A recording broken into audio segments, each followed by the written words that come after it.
Welcome back, everybody, to another episode of the Southern Outdoorsman Podcast, coming at you fresh from the turkey woods. We got some turkey stories to be telling y'all today.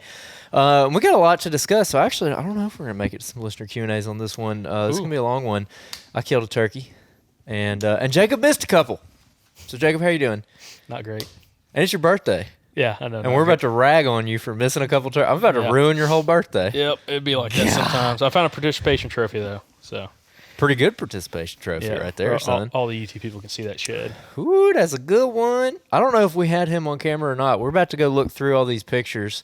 We got the TV over here, and we're about to look through all the pictures and see if we can't discover him in there. I feel he's pretty distinct. I feel like we would have recognized him, but these cameras, when they send you the pictures, because these are both cell cameras, when they send you the pictures, they're like real grainy, and you can like request a better one. But even the ones you request aren't that good. So you can tell, first off, his rack's going to be pretty tall. Like that main beam kind of comes up. So I think that's going to be kind of noticeable. Like it doesn't like curl down here, like kind of shoots up and curls around. And then, And then those kickers. Well, dude, I'll tell you one thing interesting about this shed. The listeners can't see it, but when you look at that thing. The viewers can. Hold on, go to YouTube. Well, I mean, you can't see what I'm about to talk about. Oh. All the scratches. It's got all these like like you freaking raked it on some barbed wire or something. And you know what I think that might be from? What? I think it might be from him fighting other bucks that have all that gnarly stuff around his bases. Mm-hmm. Like because the listeners can see that on his bases, dude, he's got some gnarly bases. Just you can tell he was shredding some trees. There's probably some other bucks in there with bases like that, and I wonder if that's where all those scratches came from. Because it's all over the whole antler, dude. And it's only on the front of the tines, not on the back of the tines. Yeah, so that's got to be what it is. Yep. So, well, don't hurt yourself with it, dude. Hey, bust it off that tip just a touch. Same thing on this tip. Yeah, that's a great deer. That mass carries that. That antler's heavy. But it's a fresh antler. I think that's why it's so heavy. Yeah, probably. Because it still has the moisture. Like if you let this thing dry out for like 6 months and picked it up, I think it would feel completely different. Like it would look similar, but it would feel lighter. I found a shed today too. How about Forky? Oh, I got one too. It's in the back of the truck. Really? I gave mine away. I'll let Blakely have it. Pepper's gonna eat this. I'm gonna let Pepper eat this one. Yeah, there you go. Hey, that'd cost you a lot of money at PetSmart. Dude, that's like $100. Yeah, maybe $150. Oh, you ain't kidding. Dude, PetSmart. Listen, that is the craziest thing ever. You go and buy like a deer antler, elk antler, moose antler, chew, and that thing is not. It probably doesn't weigh 3 ounces, if that, and just a little 4-inch by 4-inch little section or something like that, or like just a part of a base, like a 4-inch part of a base. It's like $20, 15? 35, dude. Like 35. Like elk, they'll cut it into like little 3-inch chunks. It's like $35-$40. And I'm like, man, I kind of want to get into shed hunting. You know, there's a bunch of guys sitting there who've got a big pile of sheds at their house, and they're like, they could cash in. A lot of the guys that go out west that are picking up elk sheds, they're selling them to the pet market. Really? Yeah. Interesting. That's why everyone gets so crazy about it out there. Because you get one shed, and like, you can sell a match set, or you can cut it up and sell it in the pet market, and I mean, just make a killing. Man, interesting. Well, anyways, we're going to talk some turkeys. We're going to talk a little bit more about deer on the next Thursday breakdown, which will be, I think, the last week that we're doing our current format. The week following that, we'll be switching to a Monday deer episode and a Thursday turkey episode. So we're going to keep doing turkey content throughout all of turkey season, but we're going to flip when the episodes air. So Monday, deer in 2 weeks from now. So sweet. Anyways, excited about that. Excited to talk about some deer. We've had a lot of hunts lately where we've been kind of hunting, kind of scouting a little bit, dropping some pins. But anyways, let's lead into this. So I think that you missed your turkey first. Which one? The first one. So, okay, when we went to go interview Coach, that morning you missed a turkey that you messed with the day before all day. Well, I messed with him the day before, went back in the same spot, chasing him up and down the ridge, got back in, shut up, whole endeavor, which one we could talk about. Well, and finally he came in, and it was a tough shot, but still kind of whiffed on it. So was this turkey like running around in the exact same area as the day before? 100%. Like, I'm talking like. Did we talk about it on the podcast already? I think we did. Oh, I don't remember now. I don't know. I don't think we did. I don't know. No, there's no way, because it literally happened. I was in there the day before, and the next day I went in. There's no way we talked about it. Yep. Okay, yeah, you're right. So it depends on how much backstory you want. Well, let's get into it. We got time. So I talked a little bit about it on Monday's episode, but there's a area of public that I've been wanting to go and kind of turkey hunt. You had been in there. Well, we ran some cameras in there, but you went in there a couple days previously, had a run with a couple birds, specifically one bird, and then, I think you talked about that maybe on one of the episodes. Yeah. Had him come up to probably 35, 40 yards, but he never crested the ridge, never could get a shot the whole 9 yards. Yeah, I was afraid to like stand up and try to shoot him because he was so close. Hear his wings dragging. Anyways. Be like, what was that, whack-a-mole? Yeah. Like whack-a-turkey. Hey, the turkey I shot was like that. But anyways. Continue. Yeah, it sometimes happens like that. You got to shoot quick when they pop their head up over that hill. Well, first, identify what it is. But, yeah, shoot quick.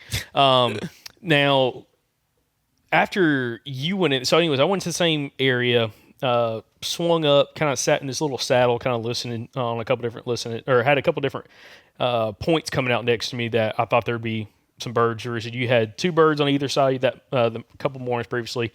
Or really, it might have been a week previous before I went in there. Ended up hearing a couple birds. One was pretty close to me, like 200 yards, but he gobbled once on the roost. Mm-hmm. Never gobbled again. When he gobbled once on the roost, another one further up the ridge was just, gobble. Once he started gobbling, he didn't stop gobbling. I'm like, that's the one I'm going after, okay? So ended up chasing him around all day. And when I say all day, I first sat on that bird at 7, and then he decided he wanted to go run the ridge. So I ended up chasing him, circling him multiple times. I ended up sitting on that turkey 5 different times. Last time I sat on him was probably 11:30. Ended up, he kind of just drifted away, kind of lost where he was at. And I called you, and I was like, man, I hate this turkey. Like, this turkey's getting under my skin because, I've been all over him. Like, I had him at one point at 30 yards. It was so thick on that ridge. He's spitting and drumming, gobbling right in my face. I mean, he's right there, and I could never see the bird. He couldn't see me either, and it was just so thick on that ridge line. So, ended up after I talked to you, I'm like, I'm just gonna kind of work back towards the truck because I think we were gonna do some podcasts that afternoon, and I clucked a couple times and did a cut sequence on that ceramic call, and ended up he gobbled and another freaking tick. You are kidding me. Why are you getting so many ticks on you? Dude, I don't know. Oh, my God. I sprayed down with everything, but should I just eat them? Crack him between your teeth. What? He's too little. Just hold on to him till we're done. You just let him bite my finger? Yeah, just let him latch on to I'm the just going to put him in my drink. No, I'm just going to drink my drink. Are you for real about to put him in there? No, I mean, I could. Kind of keep him contained. Well, what are you going to do with him? I'm just going to put him in my pocket. Just mid-podcast. I'm going to name him Steve and put him in my pocket. I'm just going to hold him between my fingers, I guess. So not to interrupt the podcast too bad. I don't know where the hell that thing I don't know where he came from. Dude, I had 2 on me when we got back to the truck climbing up my legs. I ain't had a tick on me this year. Well, not one. Where I was at, there was a bunch of deer, clearly, as you could tell right here. Yeah. And there's ticks everywhere. I was sprayed down with everything, but it's still somehow. I need to get some, on a side note, I need to get some gators. Not like alligators for all the listeners out there, viewers. Some gators, some boot gators, pants leg gators. They kind of seal off your pants leg, because that's the one disadvantage I see with wearing hikers instead of rubbers. I would never wear rubbers where we hunted today. Yeah. But with the rubber boots, I can tuck my pants legs in. And again, I've patent pending airtight calves. Okay, airlocked calves. So ain't nothing getting up the pants leg. Okay, not even air comes up the pants leg. It is sealed off. With of course hikers, it's your pants leg's kind of exposed. So if you're sitting on the ground, yeah, you're sprayed down with permethrin. Yeah. But they can still get up the edge of your boot and get up underneath your pants leg, I think. Yeah. I mean, clearly, because I had 2 on my pants leg. There were 2 on my leg this afternoon. So I feel something else crawling on me. Right now, I'm paranoid. Now you're wigged out. Yeah, I'm a little wigged out now. Okay. Long story short with that bird. You hated the turkey. Yes, and he ended up gobbling again, and he had only shifted 100 yards. He just stayed in this one spot. I ended up trying to put a little sneak on him, trying to get inside that bubble even closer, because the turkey wouldn't move, and ended up just never laying eyes on him. Next day, went back to the same spot. I ended up, again, kind of listening lower on the ridge. I wasn't going to go all the way up there just in case that bird wasn't there, or, maybe there was one lower. Ended up, he was the only one I heard gobble. Same situation. Gobbled he didn't gobble by as much, but he gobbled probably 8 or 9 times on the roost. Now, was he like in the same area you left him? Like, Yes. do you really think it was the same turkey? Oh, yeah. Well, he did the exact same thing and stayed in the exact same spot. Okay. So that's yes, he was roosted right where I had one of the the really close encounter. He was roosted in a couple longleaf pines right there. So I ended up, when he's on the roost gobbling, it's like it's not even legal. Barely, I don't think it's legal. Like, I go hauling because he's like 400 yards away. So I like just start booking it over there.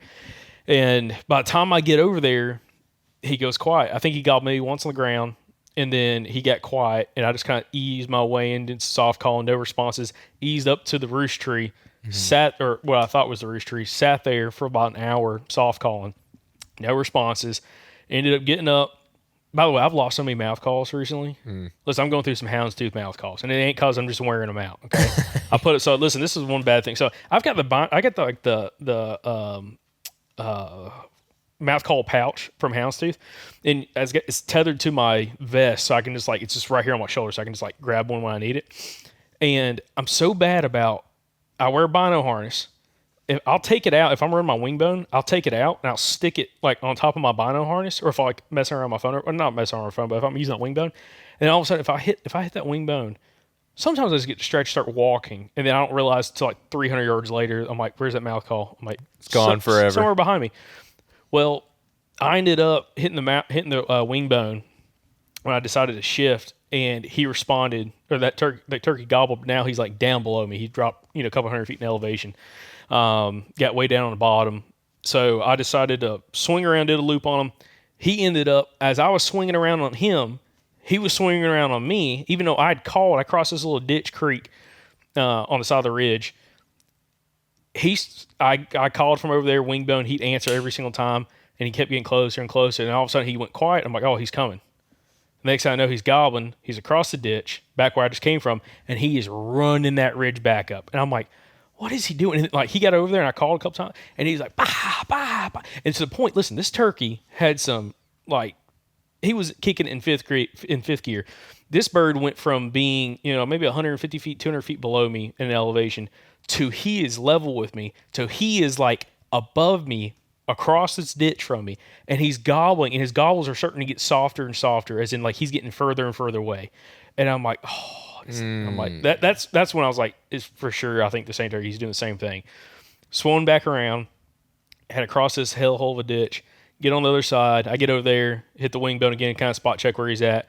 He's back up above me, and where he had gone the day before, there was a band of hardwoods that ran along the ridge that were considerably more open than everything else around it. Everything around it was real green, lush, with this band of hardwoods at this point of the ridge was open. I mean, there was a little bit of barrage and stuff underneath, but nothing taller than a foot and a half off the ground. I mean, open leaves everywhere, and there's a ton of scratching in there. And he got up to that same spot again. I was like, oh, okay.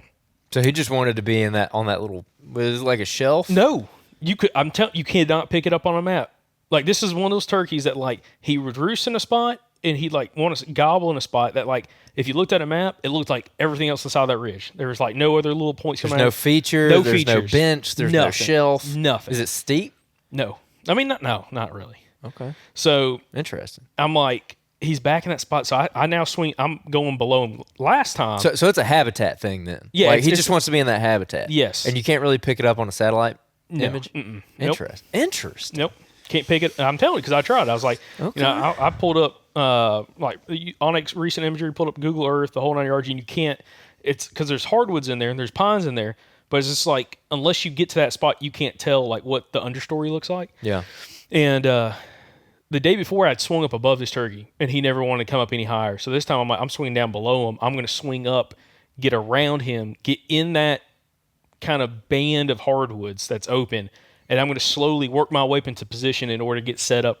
Also, at that point, there is a subtle old logging road right there that cuts through. Yeah. And that's why I thought he was working, but I don't think he ever really stepped foot on that logging road. He was always off one side or the other. He never was on that, because it wasn't steep enough where the logging road was the spot to stand on. He could stand on either side of it.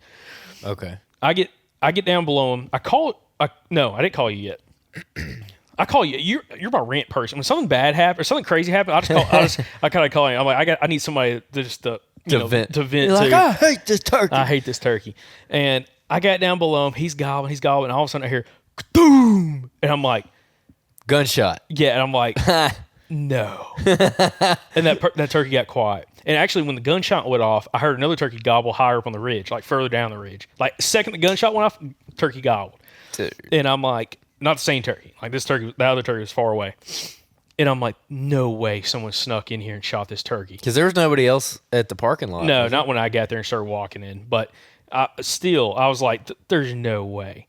And anyways, it just got quiet. And I called you. I was like, dude, freaking, I think someone just got in here and shot this freaking turkey. And it was the gunshot sounded, I thought the turkey was probably 100 yards from, okay? Yeah. The gunshot wasn't that close, but I was like, maybe it's like 150, 200 yards away, something like that. It's kind of where it sounded like the shotgun. And I'm like, someone shot that turkey. And like 10 minutes, anyways, I talked to you and hung up, or you got off the phone. And like 10 minutes goes by and all of a sudden he starts gobbling again. I'm like, well, he didn't shoot that turkey. Or if he did, that turkey's still hot and he's moving. But I'm like, I don't think he shot that turkey. I think he shot a turkey a little bit higher up. Not to skip ahead, but did you ever find out if that guy parked at the same gate as you and like walked past you or came in from a different gate? Well, I didn't get back till like 1 o'clock, like at the cutoff time. And when I got back, there was one truck was already there that morning, but I don't think it was him. And there was another truck there, but I don't think they were hunting. So I was just like, man, I don't know how this person got to like this area. I'm like, maybe he parked at a different gate or something and walked in, but ended up, he starts gobbling. I swing up, get in position, set up once. He's like, I'm kind of on the edge of that band of open hardwoods. He ends up drifting off. He kind of goes even further. He gets out to about maybe 150, almost 200 yards from me. So when he does that, I'm getting up to like one of these pine trees in this band of hardwoods, and I'm going to set up where I can shoot like roughly where I think he's been standing at. Let me check on my tick. Oh yeah, he's still there. Okay, just making sure he didn't crawl on my fingers. I'm pinching him pretty tight. Jacob is still holding a tick. I'm still holding a tick between my index and my thumb. So I get up in position, get in this pine tree, and I'm like, this is perfect. I kind of crested it a little bit where I can kind of shoot down like that elevation line. And he's like now back in some cover. Like he's in some thick stuff, kind of gobbling. But he's, still like 140 yards away. He kind of kept moving. I sit down, and at this point, when I've called, I've stopped the wing bone. I'm doing some super soft, like clucks and purrs. And when I do that, he'd gobble. And scratching the leaves, he'd gobble. But he wouldn't come any closer. Well, finally, after that went back and forth, I was sitting at this tree for about 10 minutes, 15 minutes. I'm like, I'm just shutting up. And we'll sit here for an hour and a half and see what happens. So I shut up. He keeps gobbling. Bah, bah, bah. He's like, baby, where'd you go? And finally, I feel a tick. Hold on. Oh my gosh! Well, don't dump the whole chair over. Is he under my sock? No. Maybe I'm just freaking out. No, you're wigged out. You gotta quit thinking about it. Look, just accept it. Just let him bite you. It's fine. Maybe it's a phantom feeling. I feel like something's crawling on my leg. Gotta kick him off. Anyways, after probably 30 minutes of being quiet, he's gobbling, and all of a sudden he shuts up. And I'm like, he's still there. He's not just walked off. Okay, that's one thing I learned this year, but I also learned last year. It's like if they shut up, especially if you've been working them, he probably didn't just leave. Unless you heard him walking and gobbling away from you, he's probably still there. And I was tired. This is like day 4 or 5 of going like almost every day, every morning, and getting like 4 hours of sleep. And I'm like sitting there, I'm like, dude, I'm about to just take me a little nap. And he gobbles again. I'm just gonna like open my eyes and like I already kind of have the gun up. And dude, I kind of like lean back a little bit. I mean, I'm already kind of leaned back on that tree, and I like kind of close my eyes, and probably, I don't know, 5 minutes goes by, and he gobbles, and he's a lot closer. And I'm like, I just open my eyes real big, and I'm like, where is he at? Where is he at? Where is he at? Like close enough where you're like, can I see him? Oh yeah. Oh, he like got, and I was so like, wait, how far was he again when you started the clucking and scratching? Probably 120 yards, something like that. Okay, so he's close. Yeah. Okay. I mean, I've been close to, yeah. Yeah. I've been in this bubble for a long time. Now he gobbles. Where's he at? He's maybe 60, 70, something like that. About blew your hat off. Yeah, and gobble strong. And I'm like, okay. And then all of a sudden it got quiet. And a couple minutes goes by, and then I start hearing, and at that, when he was gobbling, he gobbles. I'm like, it didn't. Heart rate never changed. Okay, because all he did was gobble. And it's part of the game. And I had him close multiple times, like the day before, and I'm like, I'm not gonna get excited. Now you're just emotionally drained. Yeah, just done. I'm like, I'm done with it. Like, let's get him in here. And I start hearing that walking, and then that's when 100%. I was like, when I talked about that with Ron, like I hear that walk, and I'm like, that heart's just, a pounding. Yeah. And I'm like, he's coming. Like I can hear him. He's like, it sounds like he's coming right at me. And I got that gun up. I'm looking. And all of a sudden, I just see like little movement. I see that red head pop up. Ooh, and I'm like, okay. And I'm like, and he was kind of like had a little bit of like again low briars that he was kind of on the. I was on the side of this ridge. There's no ditch or drainage or anything, but it has like a slight little, roll, like not even a roll, like the ridge kind of meanders kind of back and forth like a couple feet in elevation, and he was coming down like one of those little low spots towards me, okay? Yeah. So all I see is like this head, but there's like stuff all in the way that's only like a foot and a half off the ground. Like he's in a little low spot. And I'm like, okay, definitely don't shoot him there, okay? I'm like, I need him. He's going to keep coming. When he gets that head up high and I can see his neck, see his beard, then we're going to shoot him. He does that. He comes, sticks that head up, and right now he's about 50 yards. Is he like freaked out? Is he cautious? No, he's coming. He's like just kind of like looking. He owns the place. Yeah, he's just kind of looking around, just like I feel it again on my leg. That ain't a tick. You're good. Okay. Anyway, he gets that head up just like this and kind of like looks over my direction, kind of long necking. I'm like, you're done. Boom. I shoot, and I'm like, anything between you and the bird? No. Nothing. No. And just air and opportunity. Yeah, and there went the air. Okay, so I shoot and I see like his feather, like I see like his wings or something go up. I'm like, he's done, and I take off running. Okay, I get halfway to the bird, and all of a sudden I see a turkey fly up. I'm like, oh, it's got to be a different turkey. I ain't him. I get over there. I'm like, he's not here. That was him. And he just got up, flew like nothing was wrong, and just went right down the ridge and like out of my life. So yeah, that was pretty rough. Just whiffed. Oh, dude, What? I think I got a tick right here. Well, you ain't getting that one. I'm gonna have to drop my pants on camera, guys. Sorry. But anyways, he was gone, and I was like, dude, it was like 10 o'clock. Like, actually, you were I didn't know who was calling me. I had my phone in my chest harness right here on vibrate, and all of a sudden, as he's walking in, it's going zzz, zzz, zzz, and I'm like, please, I hope he thinks this is drumming, okay?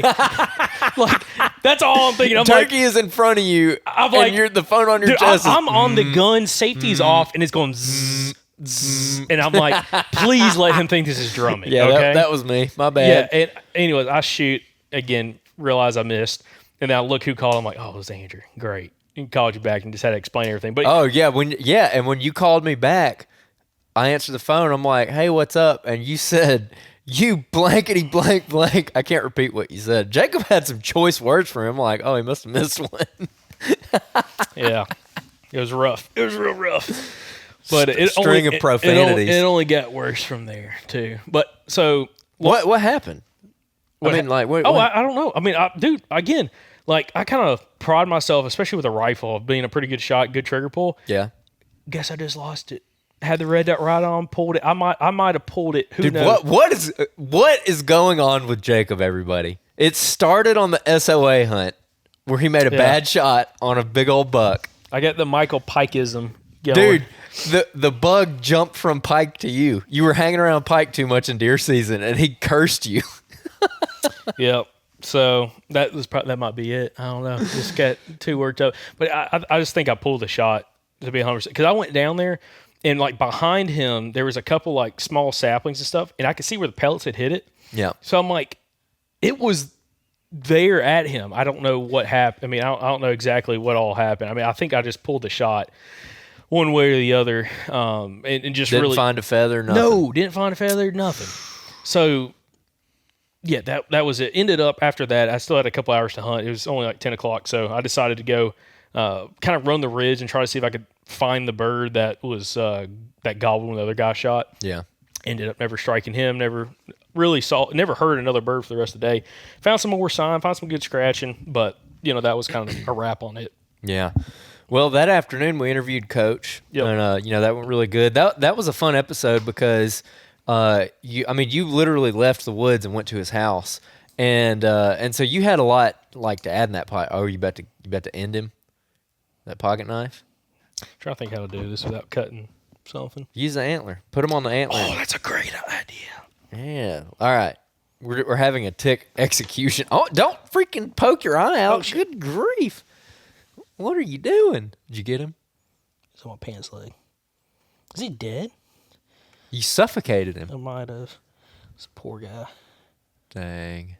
He's on the blade. God bless him. Where'd he go? He's laying right there. He's a little sucker. Yeah, he ain't going to give you no disease.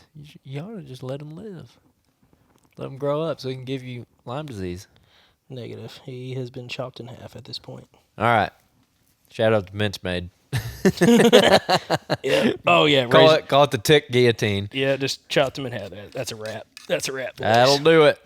But that was a fun episode, especially with you coming straight out of the woods because you had so much stuff that had literally just happened to you that you were asking him about. So I think that actually added a lot to the episode, But that was a really fun episode, and I really liked the death call thing he was talking about because as I would, just throughout the years of being around hens, they're always making interesting, weird little noises. And, sometimes they'll do their basic yelps and everything like that. But a lot of times it's a combination of a bunch of different calls that hens are doing. And this is something I was telling Mike and Blakely this morning while we were all hunting was I was like, you don't have to be able to do these real fancy calling sequences. But I do think it helps because if you listen to a hen out in the woods, she'll intermingle clucks and yelps or cuts and yelps or purrs and clucks all kind of together, and it just adds realism. So Colton and I were going the next morning after we interviewed Coach, and I wanted to go get on the ridge point that we talked about on last week's episode. On the club. Again, you got the 2 ridge points. If y'all remember me talking about it, it's like your pointer finger and your index finger. And we wanted to sneak down in there and get in before daylight and just get in there amongst all the birds. And so that's what we did. We snuck in, me and my buddy Colton. Colton is Ben George's son. People remember Ben George from a couple weeks ago. He's one of my childhood best friends. I actually killed my very first turkey sitting next to Colton. We killed our first turkey, or I killed my first turkey sitting with him. And so me and him got out. And Colton's not a serious turkey hunter. He doesn't turkey hunt very much at all. He goes to get out in the woods and hang out and everything. But he's he thinks we're idiots for shooting TSS. He's I'll get my pheasant loads, and which I killed my first several birds with that. It's fine. But he was giving me so much crap for my gun. And but he saw why that day. He saw why I shoot that setup. And we get in there before daylight, and basically I didn't want to come in from the top of the ridge because we've tried that 2 or 3 times now, and these birds roost at the top of the ridge. So you're getting right in there with them. But the problem is they keep pitching down the ridge. When they're roosted on top, they pitch down, and they won't come back up a lot of the times because the hens just roost right in there with them. And so I was like, we're just going to get in the bottom, and I don't really know what we're going to do because this is kind of unorthodox how we're doing this. So we're just going to go for it and see what happens. So we get in the bottom, and we're sitting 5 feet from the creek. We're in the bottom of the bottom. By the way, opposite of a textbook turkey hunt. Yes. Most people, 99% of people say, if you're in hill country, get the high ground. Yeah, 100%. Yeah, no, we were at the very bottom. We were looking up that hill, and it's pretty steep. And we were looking up, and as it started to get daylight, I was looking up. I'm like, this is stupid. I was like, this isn't going to work. And it gets to be about 5:45, and he gobbles. And again, if we're using our fingers as examples. What hand?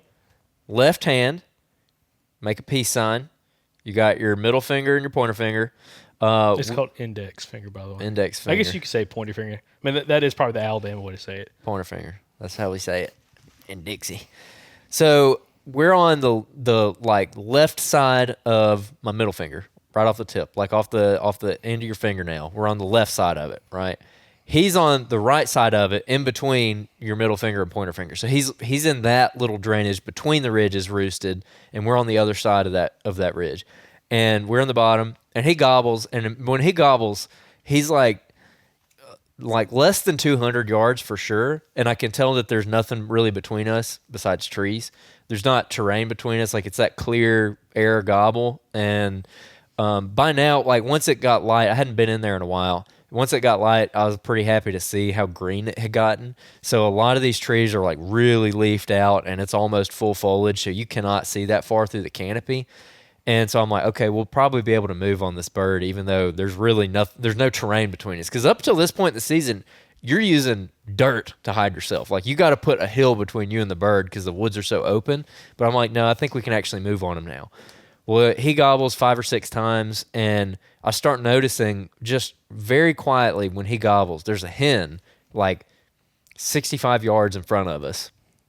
That when he gobbles, she's just like, yep, yep, yep, just little 2-3 note yelps, pretty quiet, and after he gobbles every time. So I'm like, crap, there's a hen between us. And so Colton's sitting there, and I'm like, okay, we're gonna either, because this spot too also is right next, they're roosting on the property line, and these birds are roosted off the front of those ridges, and off the front of those ridges where it transitions to the creek bottom is the property line. So I was like, if they pitch down and leave, like that's the end of our hunt. We're going to have to go find some different birds. So I'm like, we're either going to spook them or kill them.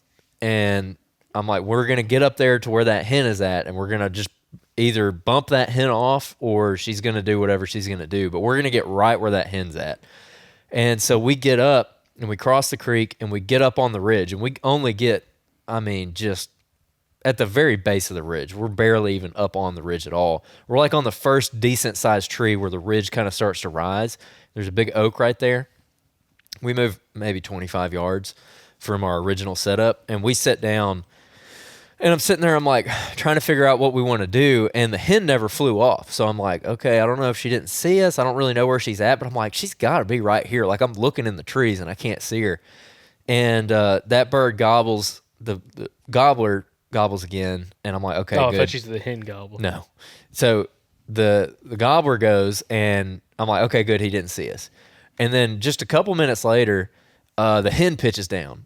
And when she pitches down, I'm like, oh, there she is. Like she was right there in front of us. There's like this big oak tree coming up with like these huge branches, and she was standing right on top of one of them. And she pitches down, and she hits the ground 40 yards in front of us. And the way the hill rolls around, she hit the ground uphill from us, and the hill kind of rolls, and we can't see where she lands. But as soon as she hits the ground, we hear her walking.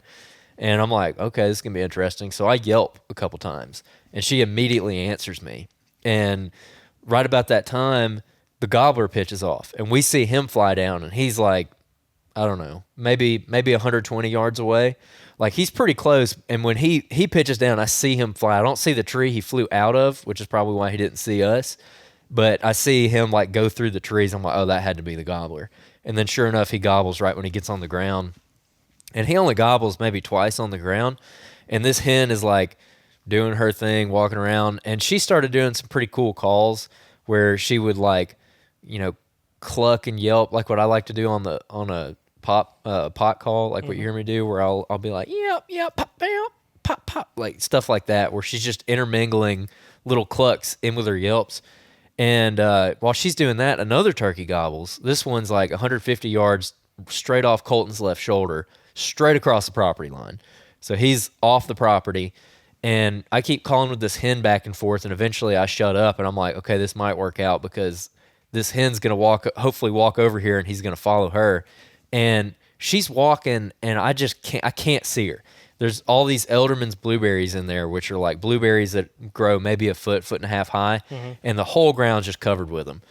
And I'm like trying to look over that stuff because, again, we're so far down on this hill, and I'm sitting, my legs are like straight uphill. They're so asleep. And no blood flow. No blood flow whatsoever. And so I'm like trying to look over that stuff, and I can't see her, even though I can hear her. And eventually I quit hearing the hen. I'm like, crap, she's going to him. And the turkey hadn't gobbled at all in a couple minutes now. And about that time, like that everything quiets down, and I'm like trying to figure out what to do, I hear walking behind us, like from where the other turkey had gobbled from. And it's just like, it's a turkey, 100% it's a turkey. Because, they have like, when a turkey's walking with a purpose, it sounds like a person walking. It's like, and it happens really, it's not like a deer where they're like, and you kind of hear them coming slowly and they'll stop. No, the turkey just walks up in there like they own the place. And this thing just comes walking in, and Colton's sitting right next to me. I'm like, behind us. And I like try to like look back there really slowly, and I can't see anything. And it walks right up, and it's sitting back there, and it starts clucking. And I don't really know if it was a gobbler or not. I mean, it sounded like a deep cluck, but I don't know. I was kind of unsure at the moment, where I'm like, I don't really know if that's a gobbler. And it's like, it's just walking around clucking. And I'm like, Colton's like, what should we do? I'm like, I don't know. Because now we've got a turkey right behind us at probably 35 yards. And then these other turkeys out in front of us have quieted down, and they haven't done anything. And eventually the one behind us kind of eases off, like slowly. It doesn't just turn around and walk off. It doesn't run off. It just kind of eases off. We can hear it clucking off through the woods. And it's walking over towards the power line where the food plot's at. And after that gets quiet, I'm trying to think of what to do. I'm like, maybe we should move up. But I was like, before we move up, let me just call one more time. And so I call back up towards where the hen had pitched down from. What kind of call? Good old yelp. Just good old, except I cup my hand over my mouth and kind of try to pitch it behind me, because I'm like, I want to sound like I'm further back than I am. Talking with Coach the day before, kind of taking some of his advice. And I'd also done some interesting call. I did the death call that he talked about, the little, it's a whine followed by a purr and a cluck. I'd done that to that hen, and she responded to it really well. Like, she started really vocalizing after I did that, more so than with the yelps and everything. But now I'm like, maybe I should be a little bit louder. So I just yelp a couple times. And I mean, just classic yelp sequence. I cut my hand like this, and I'm like, meow, meow, meow, meow, meow. Just like that.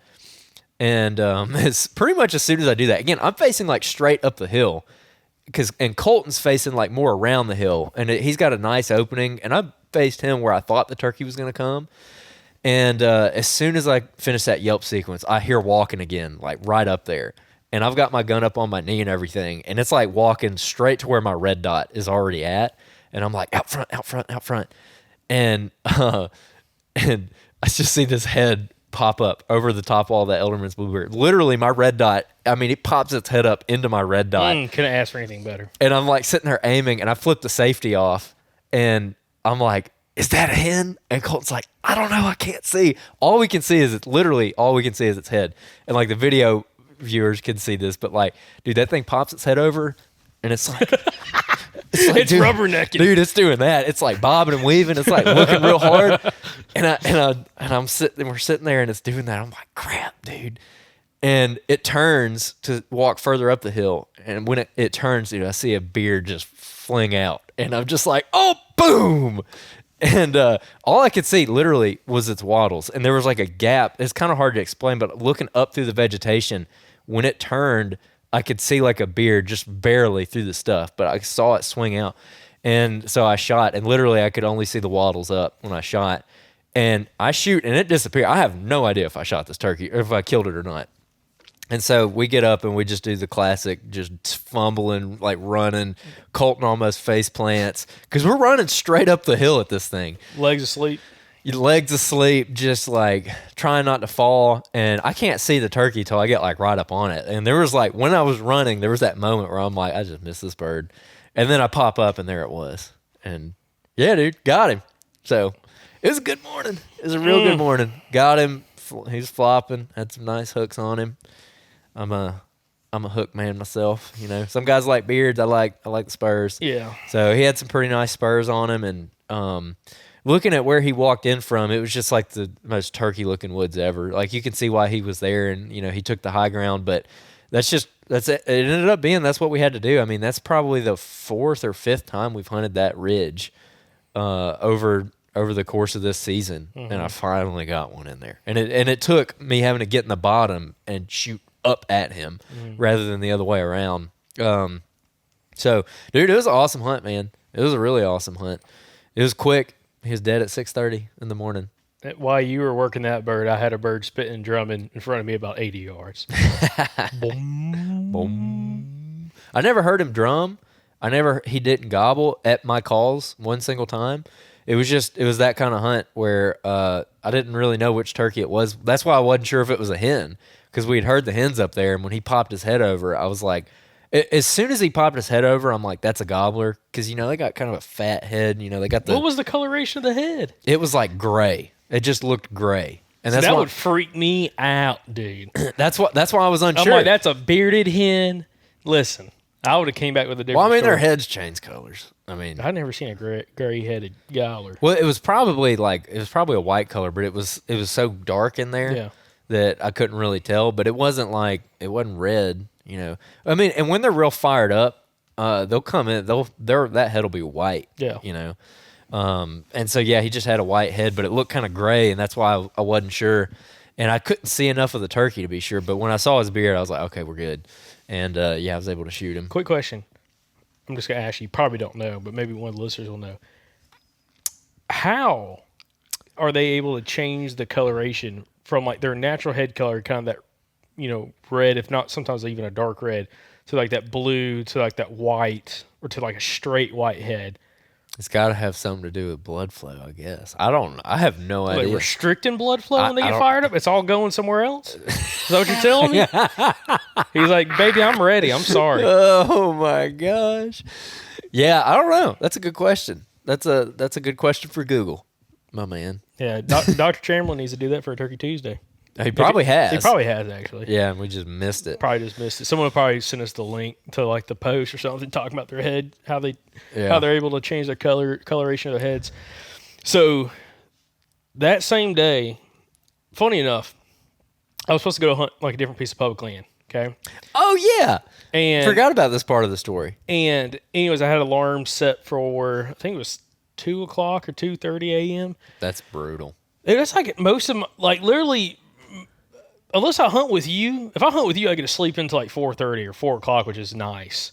If I'm hunting public, it's like 2:00, 2:30, at the latest 2:45 waking up, and because I'm trying to get to these places super early, especially like on a weekend, but even a weekday.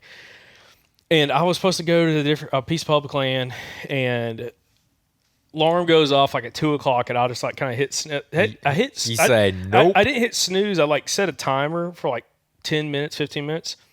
Well, I don't know if the timer ever went off, but next thing I know, I hear doom doom doom doom doom, and I'm like, what the heck was that? Doom doom doom doom doom. And I wake up and I'm like, look at my watch. Someone knocking on your door. Yeah, and it was like 4:30, and I'm like, oh God. And then like I saw I had 5 missed calls from you, and I'm like, what is going on? So what had happened was Colton showed up to my house, and we hop in the truck and we get ready to go, and I'm like, oh crap, Jacob still got the gate key, because I gave it to you when Lee was out there with us, and I forgot to get it back. So I'm like, okay, we're still hunting the spot I want to hunt, but now instead of walking half a mile, we're going to walk 2.5 miles, because we're going to have to park outside the club and walk in, and God, that would have been. I was like, gosh, I don't want to do that. And yeah, you were listen, supposed to. You privileged hunter, you're like, oh, I can't do that. And then today, me and old. Well, it wouldn't have been. I don't have any problem with the distance. It was the time. Andrew hunts private just a couple years, and he gets soft on us. Yeah, it was the time, because we were getting out there at like 4:30, and I'm like, can we make it that far and get in there when we want to? You better run. Yeah, that's right. Better pick up the pace, boy. So I call you. Bring some better have your little kid bike or something. You start pedaling. Where's Piper's little push bike? You just start pushing it down the road. Like, go flying down a hill. We got to go. Yeah, you sit on it going down the hill, down the gravel, and then you pick it up and run up the hill and go back down the other side. That'd be some good cardio. Yeah. Yeah. No, I was like, I looked at my phone and I was like, okay, he's either walking in right now, or like, I don't know, maybe like I'm like, maybe I got lucky and he slept in. And I call you and you didn't answer. I'm like, oh, he freaking slept in. So I call a couple more times to be sure, and I'm like, oh yeah, he's freaking asleep, no doubt. And you live on the way to the club, so dude, I like turn off the highway, and Colton's like, where are we going? And I'm like, we're about to go get my key from Jacob. And we pull up, and I see your truck. He pulled up like the IRS and just door knocking, bro. baby. Dude, I was like, you owe some taxes, baby. Come on, give it over. Boom, boom, boom. Yeah. I pull up, and I see my headlights come around, and I see your truck right there. I'm like, yes, he's here. And I was like, oh, I'm about to wake him up. And yeah, dude, I freaking. Dude, I was terrified. I heard I banged on your door and I saw the light flip on like almost instantly. Oh, dude, I got up. I was like, what's going on? Looking at my watch, looking at my phone. I'm like, what's happening? Oh, my gosh, dude. I was like, is this the precursor to a no-knock warrant? Like, what's going on? Dude, me and Colton was laughing so hard. We were standing out there because we could see you like fumbling to like put your shirt on through the window. And oh, everything. yeah. Dude, I was so confused. I was like, what is going on? You opened the door and I was like, give me my key. And you were like, oh, yeah. Yeah. And then I was like, and then you're like, you going to go? I'm like, I guess. I'm like, I'm going to have to change spots. I was like, you're awake now. Yep. So better go. Anyways, I got dressed, got out. I mean, I got out so late. It was so late. There are people everywhere. It was insane. Like, I was like, there's no way I can go to the gate I want to go to. Maybe I can go to backup spot 2 or 3. And I'm like, I didn't even go to first the where I wanted to go because I know there's gonna be somebody there. Because like I typically get there at like 3:45. Yep. And I'm sitting there. And someone's rolling by at 4. Yeah. And then everybody comes by at 4:15, 4:30, 5. Like there's just people coming through. So I'm like, there's no way. There's gonna be somebody there. I'm gonna go to a less obvious spot. As I'm going to that less obvious spot, I'm like, as I pull in onto like the road to get down to like where I wanted to go, a truck pulls out in front of me. And I'm following him. I'm like, and he's going so slow. And clearly, you could tell he's never been here before. He's like stopping and like kind of looking. And I'm like, I'm behind him. I'm like, bro, like you got to go. You're on the W. Yeah, I'm on the public. And I'm like, dude, you got to go. And like finally, he like saw me and he like, I mean, he was just kind of like looking through the woods and stuff. I'm like, dude, it's like, should have just laid on like, the horn. It's like 5. God, it's probably 5:30 or something like that. Oh, so it's like getting like kind of gray light. It's almost yeah. And I'm like, bro, we gotta go. Come on. And he was finally he drove and he went one way, I went another way. As I'm driving, I'm like truck, just trucks everywhere. Guys on the side of the road, they're just standing there getting ready to listen. They're probably already listening. They're probably cursing me because I'm coming in. You're late. freaking coming through popping gravel at prime time. Yeah. Just anyways, so I end up trying to go to a spot 2 and 3, and there's people there. There's trucks there. I'm like, okay, I'm going to a spot. Never heard a bird here, but Oh, come on. No way. That's the 3rd time you checked it. Maybe 4th time. Sorry, I thought there was another tick on me, guys. So it's like a spot I listened to last year, but I didn't get to that spot till like 8 o'clock in the morning. I hunted another area. Ended up like it was kind of a roost hunt real quick early. Birds weren't there. It wasn't a whole bunch to be able to work, so I went to a different spot. And it's an area where you have 2 big drainages that come up and meet up the road, kind of like a saddle. Mm-hmm. And I'm like, I'm just gonna get right there and park on the side of the road and just listen. And as I'm driving through, there wasn't anybody parked like right there on that road on that road system. So I pull over, stop. It is like 5:50, 5:55. It's maybe light. Oh yeah, it's like. I mean, you could drive without You could drive without your headlights on. I mean, you wouldn't want to, but you could. I stopped. I turned the truck off. I hop out. I mean, literally, I open the door and I hear gobbling, and I'm like, "Are you kidding me?" So like, I get out and I'm like, "Where the heck is that bird at?" So I get away from the truck so I can hear better. And it gobbles again. And it's right, dude. It's like, I parked the truck. He's like 400 yards over here behind me. And I'm like, ain't no way. And I'm sitting there. I'm like, let me like try to pinpoint. So I pull up the map, pull up Onyx. And I see where he's at, kind of like on a little point, dropping down to a little creek bottom. I'm like, okay, he's probably right there. Drop a pin on him. As I'm there, I hear like a couple other birds. I hear a handful of other birds. But they're like real far off. They're kind of in different directions. And I'm like, I don't think I can put a pin on them. Like, they're just in that direction somewhere. I'm like, I'm going to try to get on this bird. So I hop in the truck, and I'm like, I can't walk in from right here. I need to park a little bit closer to where the bird's at, just so someone doesn't pull in there and like try to walk in on me, okay? Yeah. So I'll whip it around, find a spot, pull over, get out of the truck. I mean, it's 6 o'clock. He is gobbling. He's right there. I mean, I'm talking 220 yards off the road. And I'm like, I'm real quiet, grab my gun, grab my vest, pour me up a little water. I'm like, I don't know how long I'm going to be on him, but I need a little bit of water. Throw my vest, get my shotgun, and I just go. I beeline it for him. And I drop off into the little bottom, real thick down there, a bunch of like privet and stuff like that. And I'm as I'm walking to him, he is just gobbling. And I'm like, thankfully it was green. It was green up. And I'm like, if it was like 2 weeks ago, like opening day, this turkey could see me from the road if he was in the same spot. Yeah. And as I'm walking down, I'm like, I'm being quiet, but I'm like kind of breaking sticks. Every time I break a stick, God, he'd gobble. And I'm like, this dude is fired up, son. So like, I get down there, get in the bottom, big beech tree right there, and I'm like, I can't get any further. Like, he is maybe 100-ish yards from me, kind of on the end of this point. If I get past this beech tree, there's like a little wall of privet right there. Like, I could kind of see through it a little bit, but not great. It's probably like, 20 yards from me, 25 yards from me. But I'm like, I can't get past that. There's no way. So I like sit up right there, get my stuff. As I'm setting my stuff up, he's still gobbling. And I'm like, dude, this bird is hot. But then I was like kind of freaked out because I'm like, we are close to the road. When I say close to the road, like he can be heard very easily from the road. Yeah. I didn't see anybody else. But if someone comes down this road hooting, we're going to have problems. Okay? Mm-hmm. Well, I finally get everything situated.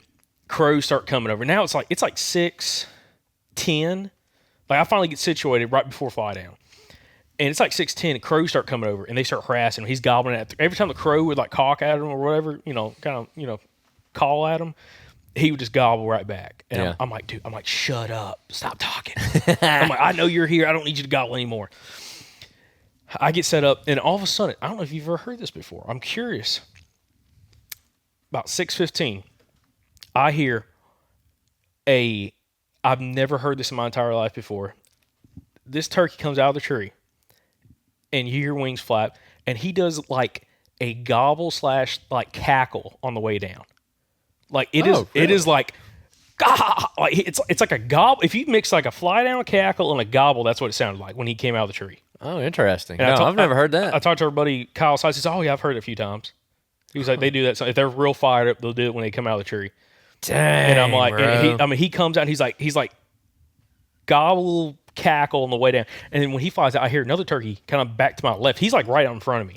I hear another turkey back to my left, flying, pitching out. I'm like, oh crap! There's a turkey like right. I mean, I don't know how it didn't see me. I mean, it's close. Okay, real close. Yeah. It flies down, and I'm like just froze, dude. By the way, it was chilly that morning. Yep.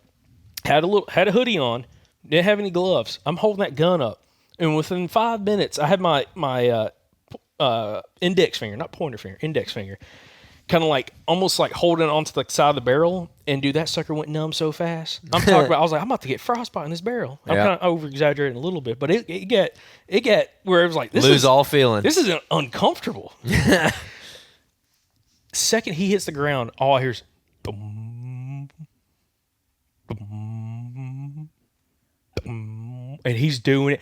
I'm like, at first when he started drumming, it sounded, because I was kind of positioned, I wasn't facing him directly. I was kind of like maybe like facing 30 degrees, a little bit more to the right of where the bird was at. And you just got above him on his ridge point. No, I'm in the bottom. Oh. I couldn't get on the ridge. The ridge was real thick. He was roosted off of. Oh. So okay. I'm in the bottom. Like I am down in the creek bottom with him. Okay. Oh. He flies down to the creek bottom. This other turkey flies down to the creek bottom. And I hear drumming, and I'm kind of quartering it away. Like I'm like 30 degrees off to the right, because like right where he was at, it's like all that privet. There's some of that privet right there. There's a big patch of privet next to me, and there's a little finger privet right in front of me.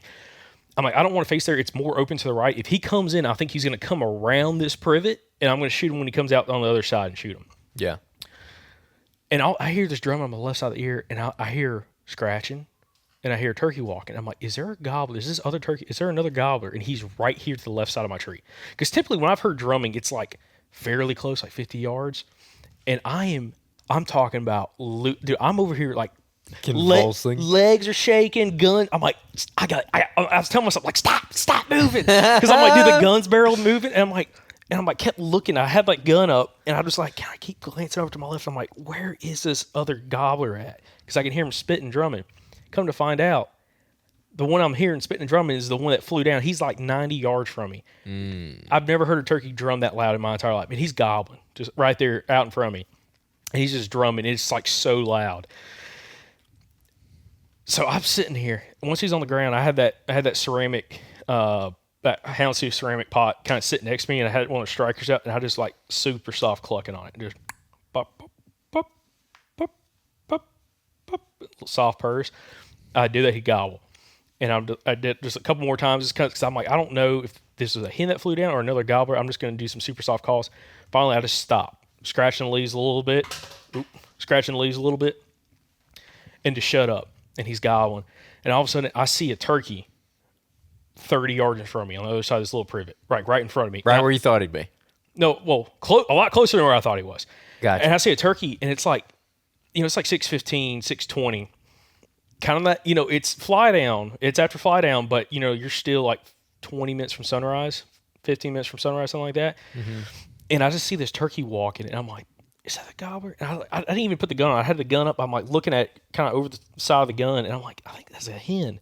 Just dark and kind of scratching around. I was looking for a beard. Couldn't see a beard. I'm like, it's got to be a hen. And like, it was just too dark. Like the turkey was all dark. The head was all dark. And I'm like, it's got to be a hen. It can't be a gobbler. Like I don't see a beard or anything. And just starts scratching around. All of a sudden, it just kind of like disappears. Like I don't know where it disappeared, but it just disappeared. One of them ghost turkeys. I clucked a few more times. And then all of a sudden, this hen, the one I was seeing. Oh, wait. Time out. What? I'm confused. Disappeared like into what? I don't know. Like went behind some trees, went behind some privet, something. I don't know. Like it's this privet and like big oak trees in front of me, and it just like goes. And it like went into the privet and it never came out. Well, a couple minutes later it did. Okay. It reappears after I do some soft clucks. It reappears, and all of a sudden I see her, and she's walking left to right in front of me at about 30 yards, and comes out and she's like looking, and I'm like, now she's like to the right of my gun. I'm like, okay, and now I'm like freaking. I'm sitting up against a big beech tree, so like I had to like it's way bigger than me. And I'm sitting there. I'm like, don't bust me. Like I had my face mask on the whole 9 yards, but I didn't have gloves on. But I'm like holding my gun. I'm like, don't look at her. Don't move the gun. And I'm shaking, dude. Like I'm just shaking because like he's right here. He's like right there in front of me. She's super close to me, and she's like looking around, and she ends up just kind of like walks on by after she makes like soft like purrs and just kind of walks on by and kind of goes into some thicker cover, probably go nest, I'm guessing. And that was like 6:30, probably 6:20, 6:30. Then I hear everything goes quiet. When I say I just hear silence, it goes from like he's drumming and gobbling to like nothing. And I'm like, where's this bird at? And all of a sudden I hear that drumming and it's louder. It's like, oh. And I'm like, where is he? And I've still got the gun up in that general direction, kind of around the edge of the privet. And all of a sudden he gobbles and he's like right there, 50 yards maybe. He gobbles. And I'm like, oh, he's coming. He's coming. Like his hen walked off. I was talking a little bit to him, and he's coming to investigate. And all of a sudden, I see him probably after he gobbled and he kept drumming. I see him at probably maybe 40 yards. Big old white head, big. His body. He's just kind of coming through, walking. And he's like half strut. Yeah. And he kind of just looking around, kind of drumming, and he kind of put his wings back down, kept walking. And he's like behind some privet. And at first, I was like, shoot. I'm like, no, I can't shoot. Like I just missed a bird yesterday. Hold on, like let's wait. Like he's about to walk behind this big oak tree. When he walks behind this big oak tree, I'm going to shift my gun to the other side of that oak tree, and then when he comes out, he's going to be in the wide open, like 35 yards. He's quartering towards me. He does it. He comes out the other side. There might have been like one little green briar sticking up. Okay, just like one little leaf, something sticking up. I put it right on his walls. Boom, shoot. Get up, run after him, or get up to go get him. As I'm getting up. Flies off. Oh, God. And I'm like, are you kidding? I took another shot at him while he was flying. I was like, okay, anchor him. Missed, whatever. And he flies off. And I'm like, what is going on? Like, we just shot this. We sighted the gun in, shot great. Yep. Hold 9 yards. And I was like, what just happened? So I run over there. And I'm talking about, like, the one I missed the day before, I was upset. But I'm like, okay, stuff happened. It's whatever. This one, I'm talking chip shot. 35 yards. He ain't aware of nothing. He's just looking for me, kind of just walking slow, wide open.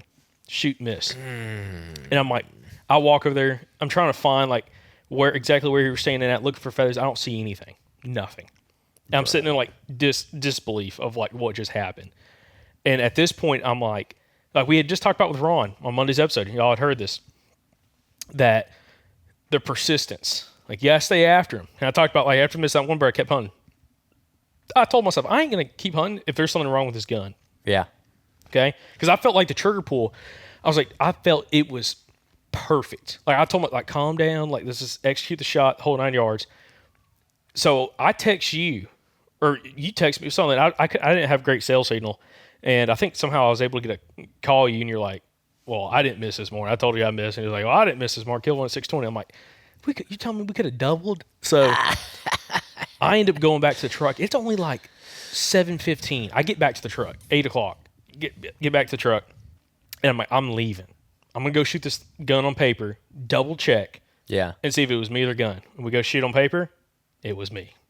Yeah, because at that point, I was like, let's go find Colton a turkey.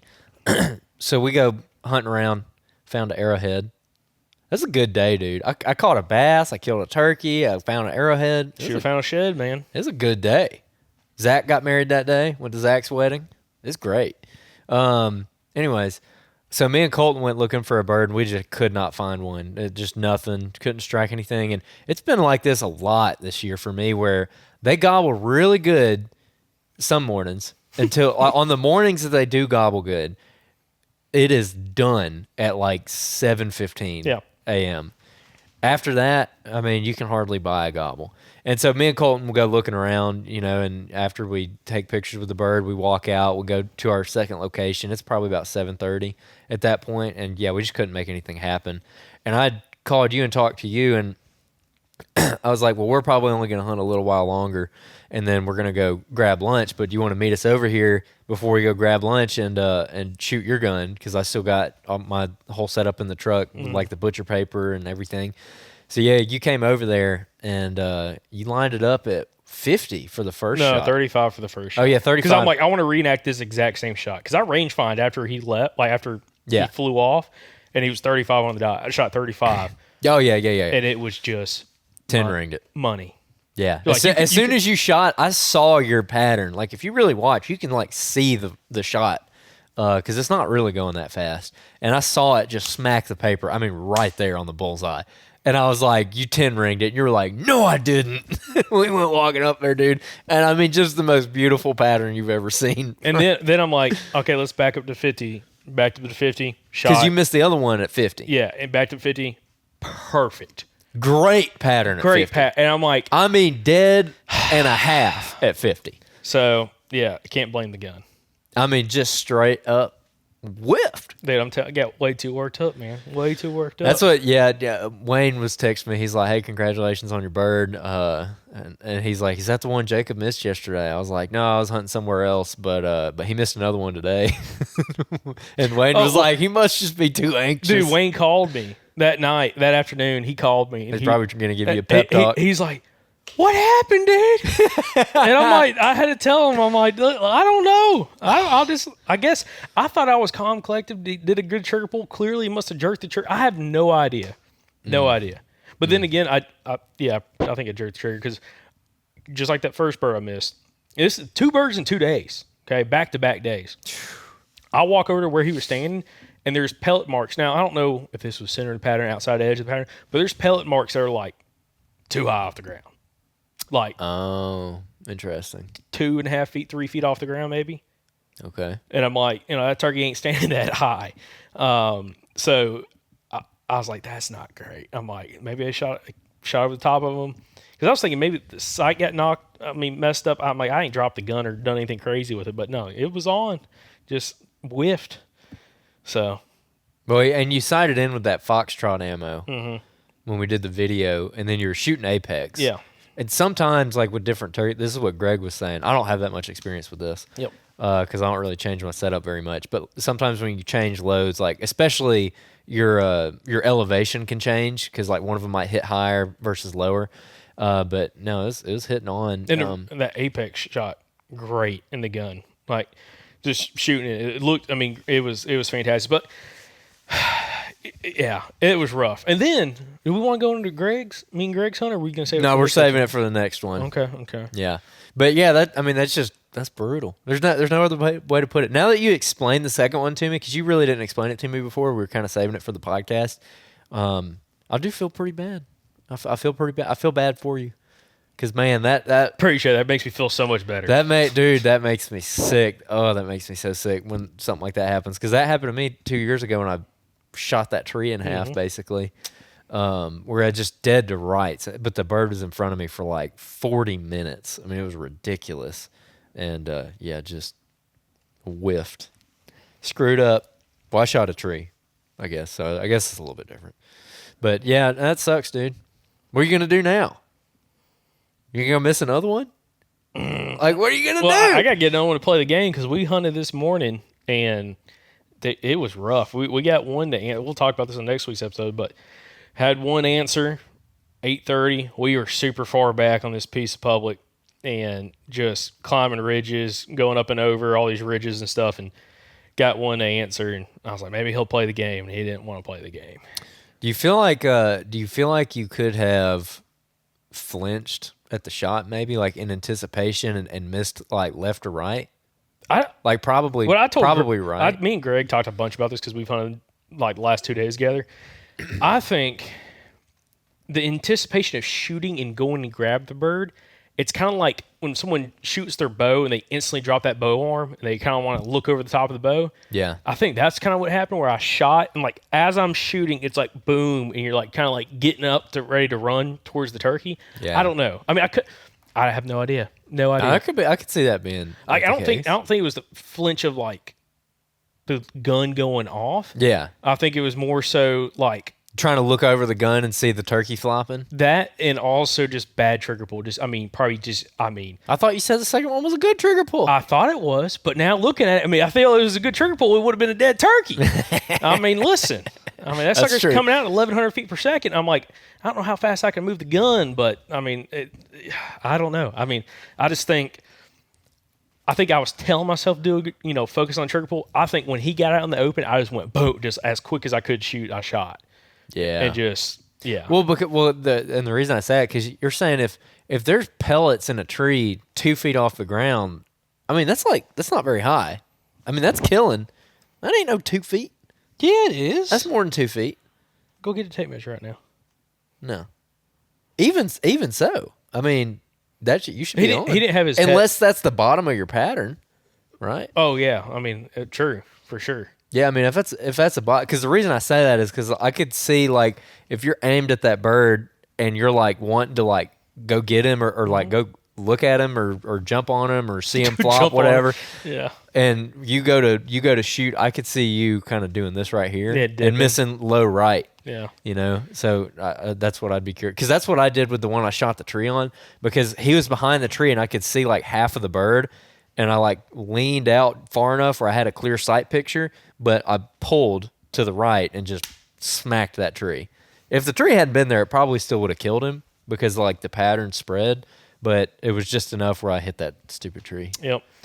Yeah, I don't know. It was rough. It was real rough. There's nothing more depressing than when you have a turkey like dead to rights like that and you shoot and he just flies off. Dude, I was telling myself, I'm like, just because I was thinking, I'm like, I can't wait to tell Andrew. Can't wait to tell Andrew. And then I kept telling, I was like, push that out of your mind. Like, stop. Don't jump to conclusions. Because it's like, dude, with deer, like if you shoot at a deer and it runs off, you're still like, okay, maybe I got him. And you got to go and look for blood and like make sure. With a turkey, it's like either instant gratification or instant crushing defeat. Yeah. Because he flies off, and like, dude, every time I miss a turkey, it's like that, where I'm like, the one that I shot the tree on a couple years ago, there was nothing. There was no bushes. There was no logs. It was just like a carpet of pine straw. There was nothing around him. And I was like, looking around on the ground like, am I missing him? I was like moving pine straw. Like I was like, did he bury himself? Yeah, did I hit him so hard I freaking buried him? I hit him with so much power he slid underneath the pine straw. Like irrational disbelief. I'm like, this didn't happen. That's how I was with the first one I missed. When it flew off and I thought it was another bird, I was like, oh, it was another turkey. And I kept looking for like maybe like 45 seconds. I kept looking. I'm like, no, that was him that flew off. You can make a hilarious video about it because there'll be like one sapling there and you like grab the sapling and like move it, like look behind it. You can like see right past it. Yeah. That's how I am, at least. That's brutal. Yeah. Brutal. Digging in the leaves. Like, where'd he go? Dude, for real. There's just nothing like it. Like the disbelief where I'm just like, you idiot. How could you have missed that?